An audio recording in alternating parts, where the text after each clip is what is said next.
is with us, and so we go to Dan's notebook. I happen to have Dan Rayfield right here, as a matter of fact. That's like Annie Hall from like 30 years ago. Anyway, Floyd Mayweather in July. What's going on with that, Dan? Oh, boy, this is one of those things where there's been so much discussion about this fight and what the possibility is for Floyd Mayweather Jr.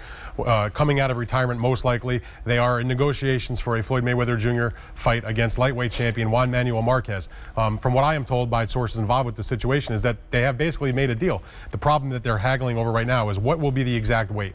I am told by different people involved with the fight that Mayweather, he wants, of course, Marquez to come up as heavy as possible. He would like him to be at least 145 pounds, where the Marquez camp is saying we won't go higher than 142 pounds, and so they will dicker over those last couple of pounds. And makes a big difference, though, because now here's a guy who had moved up, and he even looked small against Juan Diaz. He's a great fighter, but he looks small against Diaz at 135, so it's really in Floyd's favor. You can drag him up to in the 140 somewhere, right? Of course, it makes sense for Floyd Mayweather to get him up as high as possible. Floyd has been fighting as a welterweight when he was active. But what an opponent, too. 154. I mean, I want to throw this in. What an opponent to go. Let me take on Juan Manuel Marquez, who may be the #1 guy, pound for pound, as well. So what happened to a tune-up and then possibly Pacquiao? That is not the way it's going now.